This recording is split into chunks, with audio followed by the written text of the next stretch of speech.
Hello, everybody, and welcome. This is Ashley Stevens, Senior Multi-Platform Content Editor at Black Enterprise, and this is your premier destination for all things entrepreneurship and wealth building for the African American community. We like to capture stories that take an in-depth look at the journey of rising and established business owners. And today we've got a really unique guest with us because their mission into entrepreneurship came by way of a major health scare after suffering 3 heart attacks in 1 week. Yes, with the last nearly claiming her life, Tara Robinson quickly learned that she was in a fight for her life.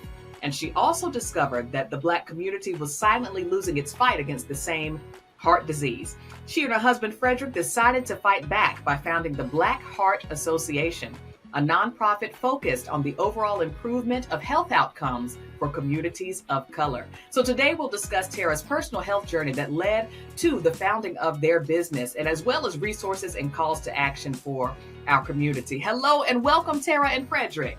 Hello. Hi. Thank you, guys. Listen, we're glad to have you here. And literally, I don't say this lightly, that Tara is literally a walking, talking, breathing testimony. Is that right? Literally. Literally. Let's just go all the way back, Tara. Just tell us how the initial heart episodes began, and how old you were at the time. Your story is really intriguing. So my story started back in November of 2013, where I started experiencing my left arm going numb and my neck starting to bother me. And I remember bringing it up to him and saying, hey, these things are happening. And we started to self-diagnose. I know we're the only ones that probably do that, but we started to self-diagnose and thinking maybe I slept on that side too much, or maybe I tweaked it in the gym. That's what I came up with. But he was like, nah, that didn't happen because you're not going that hard in the gym. And so, you just start to not think I wasn't thinking anything was going on with my heart. And so I went through all of November, got to December. I noticed that my feet were turning darker, had a conversation with my sister about the fact that I needed to get to the doctor. And so I have my annual every year in January. I said, I'll just wait. At that time, I didn't know women were dying every 36 seconds from a heart attack, had no clue.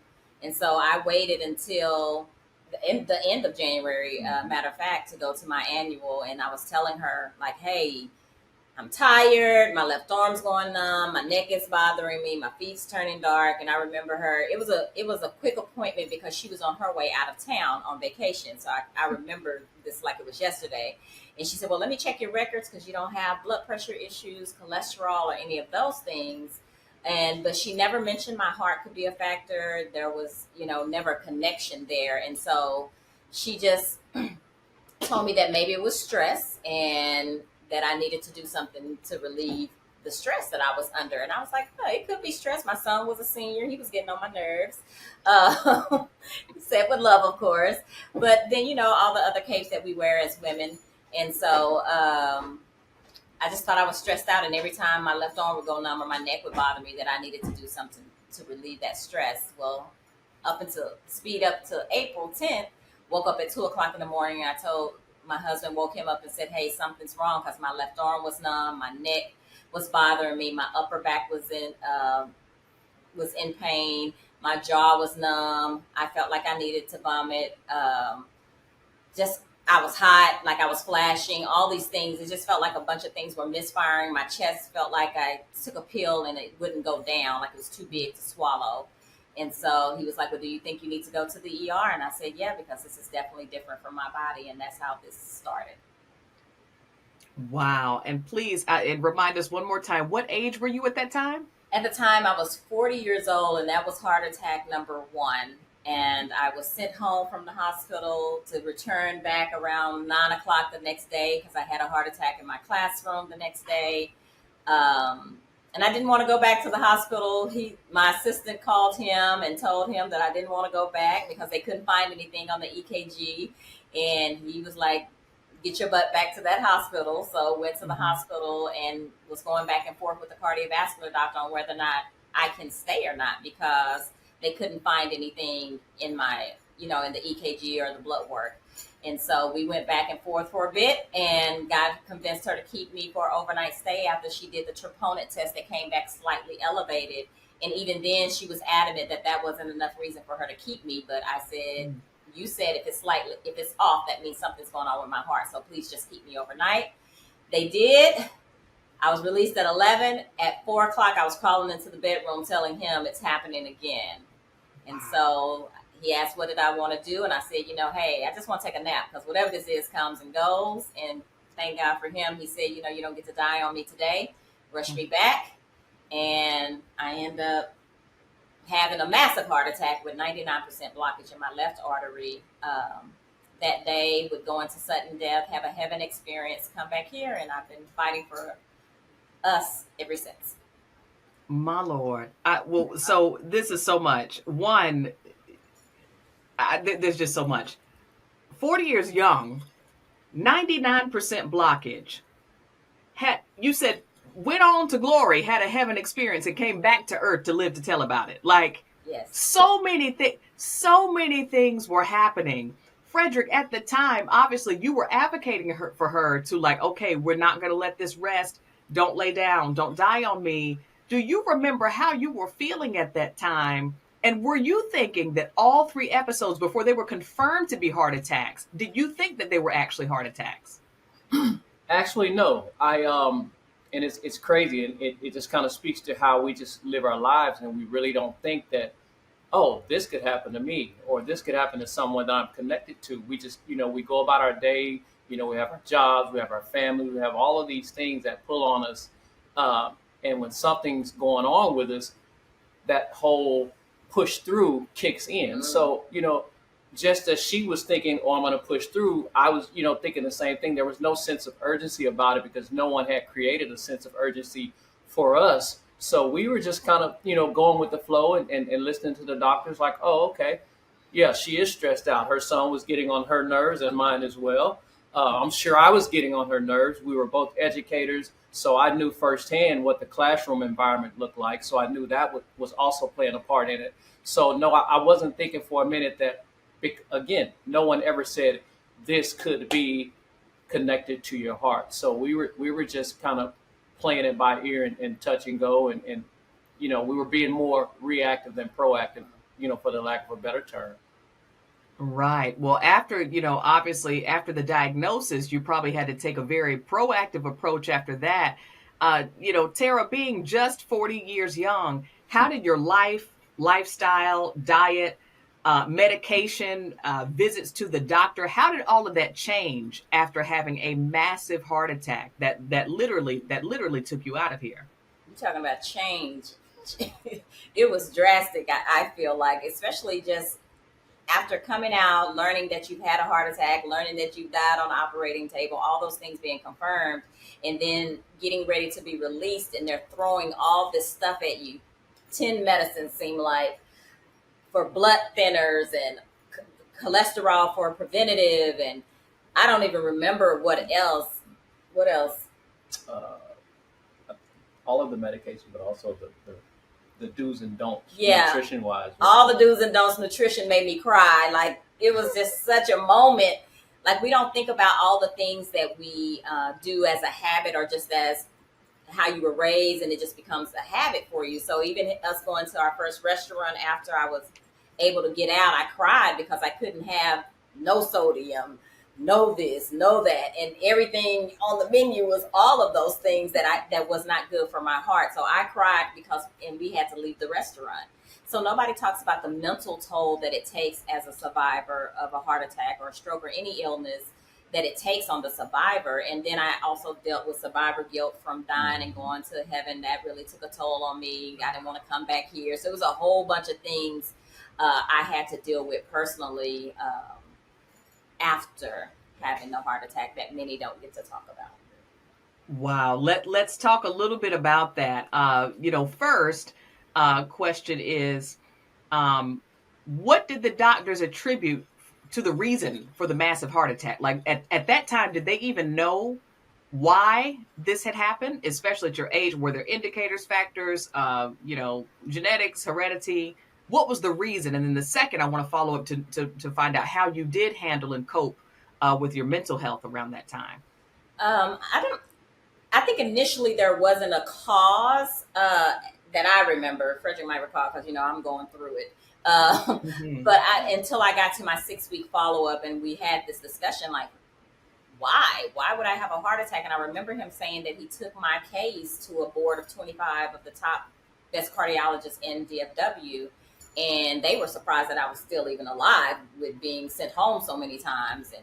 And so we contributed to stress, but I did later on find out that I do have some family history on my dad's side. All the men had massive heart attacks. My dad was murdered, but all the men had massive heart attacks, but none of the women. And then the genetics, which is one of the tests that we offer at Black Heart, I was on the lower end of that, but still it was some risk there. And then, we always tell everybody in our community that if you do have genetic risk, that that loads the gun, your lifestyle choices will pull the trigger. So stress can pull the trigger, as well as bad nutrition and exercise. So me and the doctor, we just, stress is what we all came up with, because we just really couldn't put our finger on it. Wow, wow, that's very telling. Frederick, at that time, did it prompt anything in you to say, okay, if this could happen to her this young, what do I need to do to get, to physically get checked out? Absolutely. I think one of the biggest things, I've been in health and fitness for a long time, so that was, I think God aligned that whole thing. So nutrition wise, activity level wise, I felt pretty confident in okay, I could kind of be supportive and guide her back.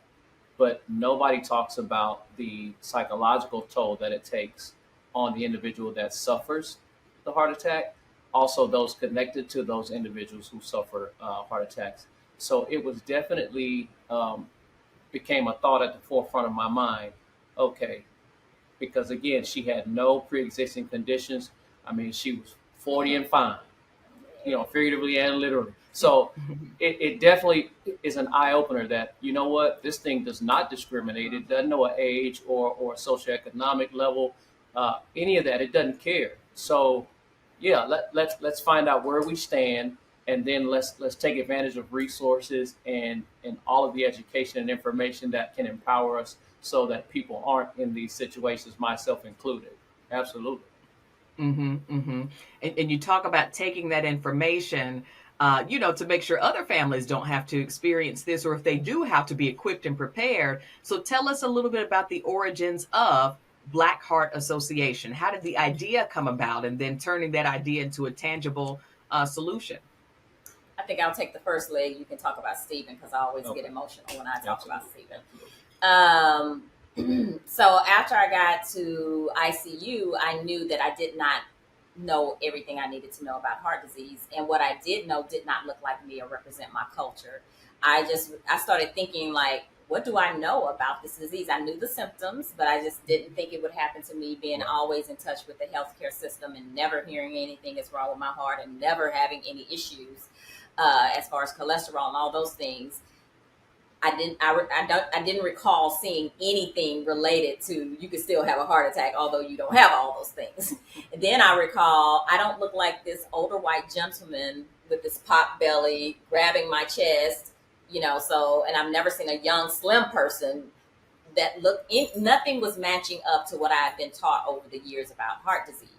And so I called American Heart from my ICU bed and said, hey, I need to learn everything I need to know about heart disease when I'm at this, when I'm back on my feet. And so as soon as I could, I started volunteering for them and just learning the ropes, and just learning more and more, and became a national spokesperson for them. But what I realized the most is that a lot of times that we wasn't in the spaces that American Heart had as much as I wanted to see. And so then I also realized, if this is the number one killer of us, and it's such a personal attack, because when something attacks your heart, that's personal. That's the matter, that's the issue of all our emotions, our love, our joy, everything. It houses everything. And so I needed to have a personal conversation with people, not through big forums and big speaking engagements. I want to go out and talk to people face to face, because I don't want this to happen to anyone else. And so that's kind of what led me to start Rock Your Heart in 2016. So Rock Your Heart, you started Rock Your Heart in 2016. So, what were the next steps from there? Well, we were just kind of trying to raise awareness and go out and tell our story. And again, like she just mentioned, we just didn't feel like it was having the impact that we knew we wanted it to have. So we kind of took a step back and we put it down. Fast forward a couple of years later, we lose our brother-in-law at the age of 38 years old, drops dead from a hypertensive heart attack right in front of his two younger kids at very pivotal times in their life. One was about to graduate high school, one was on their way into high school, and the oldest was about to graduate college. And we're still seeing the remnants of that. They're still fighting to get back to some type of normalcy. But it was at that point when all of this was transpiring, Tara was on her way to actually speak for American Heart, and it just added to the frustration. You know, we're out here doing the work, but it's not necessarily being transferred into our communities, and now it's at our front door once again. So the anger and frustration right there, you know, God took that tragedy and he pulled out this trailblazing opportunity for us. And, you know, thank God that he's blessed us enough to be obedient and move on it. And we just started. That's when the whole, hey, let's pull up, screen, you know, everything that we could offer, let's offer it. If that's just a hug and some love. Yeah. And that's how we started. And we just put our head down and started doing the work. And before you knew it, my wife said, God has changed the name. This is what it's going to be, Black Heart Association. And one, to pay homage to our brother-in-law, she was tasked with taking his black suit to the funeral home that he would be buried in. And two, we knew that this thing was killing our community rapidly and very quietly. And we wanted to ring the alarm and wanted to put people on guard. So it's and to pay homage to our brother-in-law and also to save the Black community, Black Heart Association. Wow. Thank you for sharing that and extending condolences. It sounds, listen, it was from one tragedy to the next. You lived, but you lost someone you loved. And both prompted movements in your heart to say something has to be done. Tell us, what city that you started these activities, where you based, and then about the growth of Black Heart Association. Kind of what do you do? What does the organization do day to day to support awareness and information about heart disease? So we started in Dallas. That's home for DFW area. Fort Worth is home for me. So we started there. We thought that we would just be making an impact just in Dallas, going out into communities like in IKEA. We just got out there, y'all. I'm not going to tell you we had a perfect plan. We just jumped out there and said, we're going to save our community. We don't know what it looks like, but we know it needs to happen, okay? So we did that in my little Kia. And I think it was a 2008. Yeah. 2008 Kia. And may she rest in peace. But anyway, we got out there and we were doing blood pressure and diabetes checks. And we were just showing up because it was in the height of COVID. So we were showing up to small businesses, Black-owned businesses, trying to just, bring in people to come to their events. And as they came into their businesses, we were screening them. And it worked. Voila. We were like, yes, our community was receptive. And they loved that we were showing up in places that wasn't necessarily a health fair, but just, to support others. We were at protests during the height of George Floyd and all the other things that was happening in the DFW area. So we were there. And so supporting our community. And then we were blessed to get a bus right past COVID. Mm-hmm. We got the bus thanks to our brothers and sisters that sit in those corporate seats that see us. We were able to get the bus. We got the bus, and we haven't looked back. We've screened so many people. We've been thousands. Yeah, thousands of people to date. We're currently on a tour sponsored by Amgen to screen 10,000 community members to make sure they know if where they stand as it relates to their heart health. That's phenomenal. Your reach. You started with an idea and an act of obedience, and you've acted on it, and now you are nearing your goal of reaching 10,000 people for screenings.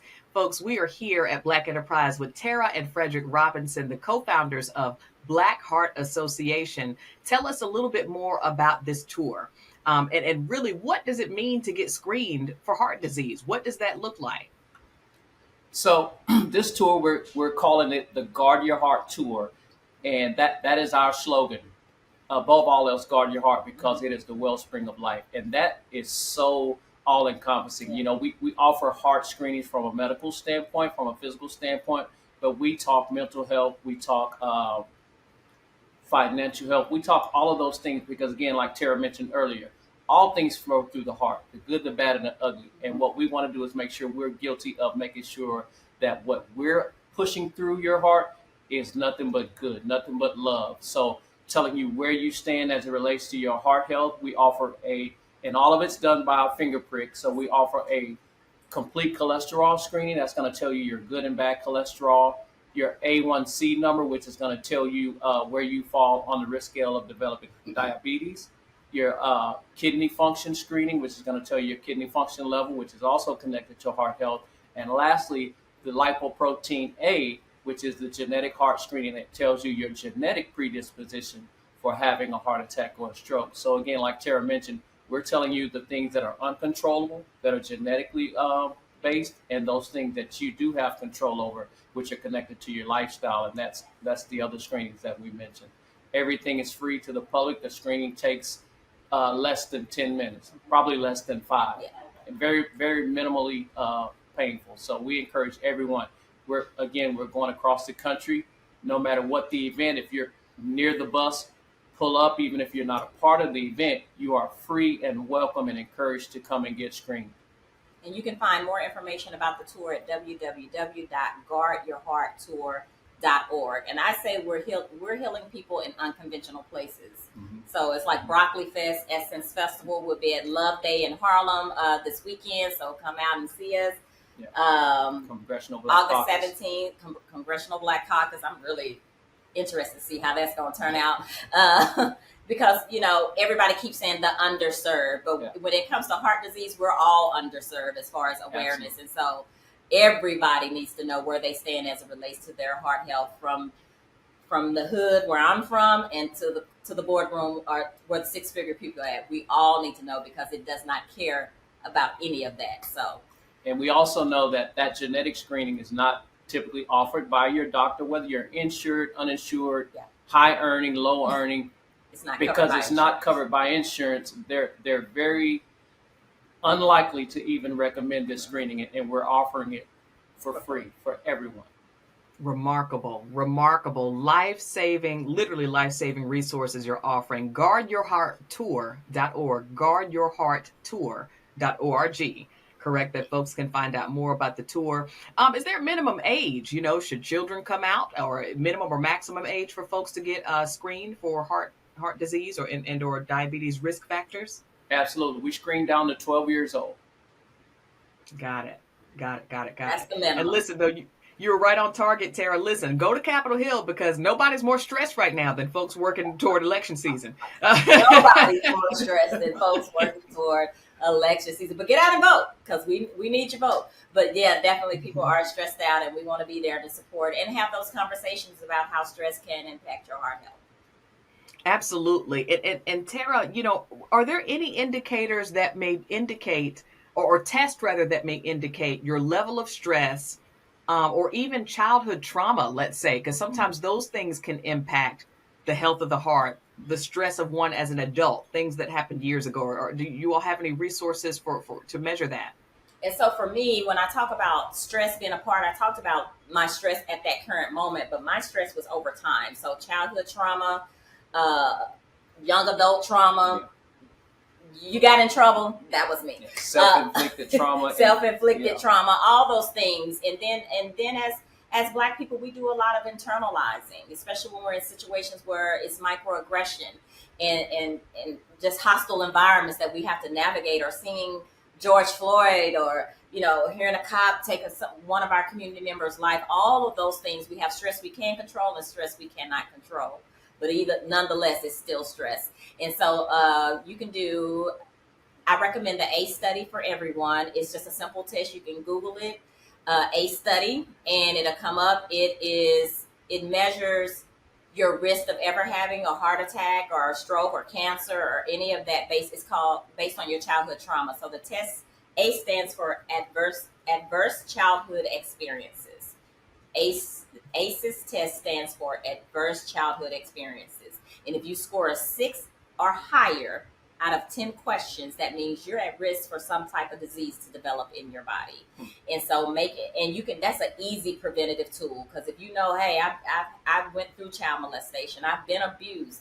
Yeah, I had a parent in jail. I had a parent yell at me. Those are some of the questions that it asks on the test. And if you answer yes, like I did to over 6 of those, then you are at risk for later on developing some of these situations that we're going through now. Wow, this is helpful, super helpful stuff. Here with Tara and Frederick Robinson, the co-founders of Black Heart Association, letting us know about the ACEs test that can help you determine if there's been childhood trauma that may have risk factors now in your adult life. Yes. For heart disease and other risk factors. They're also out on the Guard Your Heart tour, where you can get free screenings for both heart disease and also diabetes. Tara and Frederick, listen, what else is on the radar for Black Heart Association? What else is on the radar for you all? I think what's on the radar for us is more buses across the nation.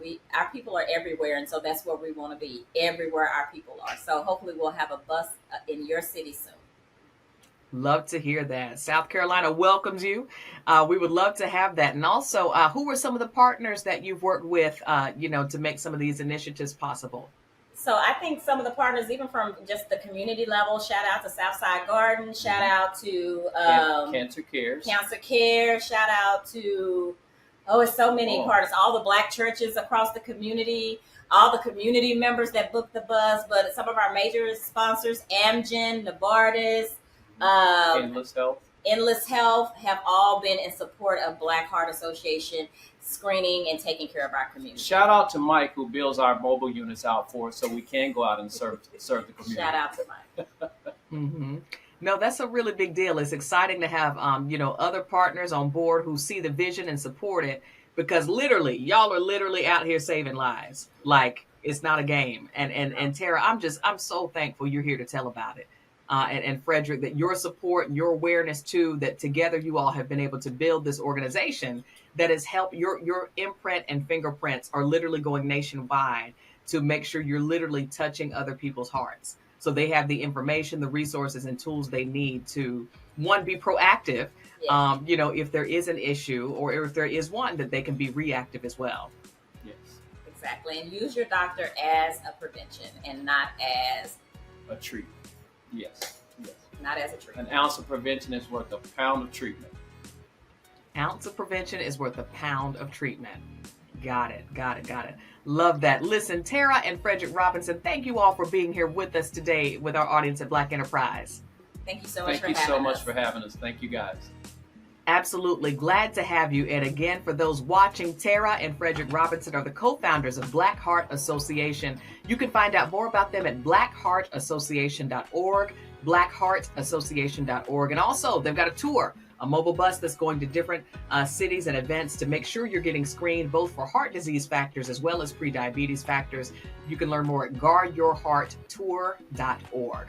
So listen, again, stay posted for the latest and greatest on Black Enterprise's social media channels. Be sure to share this episode with family, friends, grandmama, them, your auntie, everybody in the group chat, because you never know at what age anyone could be experiencing something that may lead to a heart event. As Tara has told us today, you were clearly never too young, and never, the look of health and the look of fitness do not mean that you still do not have a risk for heart disease. So we want you to be aware, we want you to be informed, and to be empowered. This is Ashley Stevens, and again, thank you all for tuning in here at Black Enterprise.